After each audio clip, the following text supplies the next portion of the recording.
Hi, my name is Gerhard Schwartner, and welcome to Selling Power TV. Today, we have the great pleasure and honor of speaking with Spencer Wixom. He's the CEO of the Brooks Group. Welcome, Spencer. Thank you, Gerhard. It's a pleasure to be here. Tell us a little bit about your sales background and background in training, and the audience would like to know you as a person. It's interesting as I think back about it, I begin to realize that every job I've been in my life, to some degree or another, has been a sales job. My first job was in investment banking, writing pitch books, and basically selling smaller businesses to larger businesses. Later had jobs in real estate, and of course I was doing that. Real estate in 2007, 2008 became a very unpopular thing to do. And a friend of mine said, hey, I'm part of this small little ragtag group of researchers at a company called Corporate Executive Board who are really looking into the effectiveness of global sales forces. Why don't you come join us? So I started there, did some great, engaging, interesting work all over the world with global sales forces. Then more recently, I had a couple of brothers, Jeb and Will Brooks, come looking for a new CEO for their organization. And I love a lot about what this organization does and what it's about, and took the opportunity. What attracted you to the Brooks Group? We have a way of really understanding individual salespeople at a deep level. And I think there's three ways that we really need to appreciate salespeople right now differently than we have in the past. Number one, we have to understand how our people behave and communicate. Sellers have to recognize we can't let these influencing, these engaging human-to-human skills atrophy and hide behind analytics and digital intermediaries. Number two, we're seeing some big changes in the way salespeople are motivated, what they find important. And then thirdly, we spend a lot of time looking at individuals' dimensional balance, or their mindset, or their mental clarity. And we need to find ways to develop and strengthen sellers in those areas as well. One of the changes, the fundamental changes that drive sales behavior is also technology. Given those changes, do you think that your approach towards a more humanistic dynamic in the sales process is going to be the winning formula?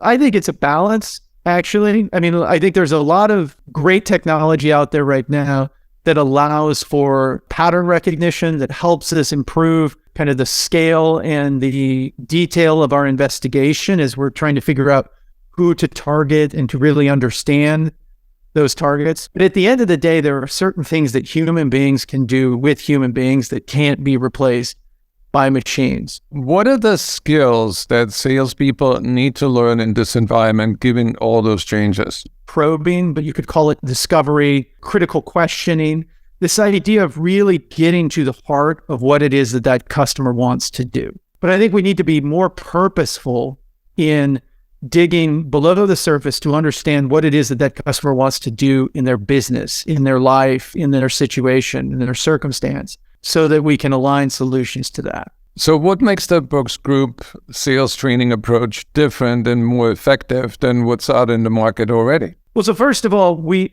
understand the inside of those salespeople. Like I said, we're looking at their motivations, we're looking at their behaviors, we're looking at their dimensional balance or the clarity of their thinking as we're going into the training.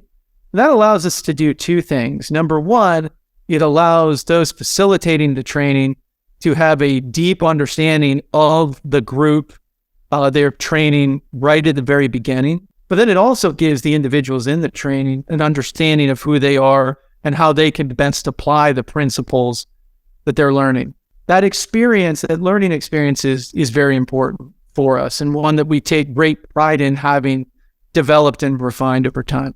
Spencer, you know from so many years working in the industry, there are two parts to training. One is the training, the other one is the retaining. How do you help salespeople retain and continue to apply those principles? Recently, we've launched a platform that we're very proud of. It's a interactive digital library we call Brooks Up. And what's neat about Brooks Up is not only does it provide all of the principles that we teach in the classroom in an ongoing micro-learning interactive environment, and there's all kinds of different modes of learning in this platform, But we also are very keen to see knowledge transfer in mastery over those principles. And we use kind of micro questioning techniques, quizzes and skill tests that help the individuals, the managers, and the organization all evaluate the path to mastery. It's quite fun and interesting to watch organizations engage with that. But the other thing that we're very keen to measure, and we have some creative ways of measuring it, is that knowledge transfer itself. Have I learned things? Do I understand things differently? Can I make different decisions than I've made in the past? We have an assessment we call the Selling Skills Index, and it's quite clever in the way it was designed. It measures a salesperson's intuition around different scenarios in the sales process. And they identify this is the step I think is the best, the second best, the third best, and the fourth. And so what we do, and we've done this recently with a lot of organizations, is we first have them take that Selling Skills Index prior to training. Then we do the development and the training and the reinforcement. And then we have them retake that assessment months later.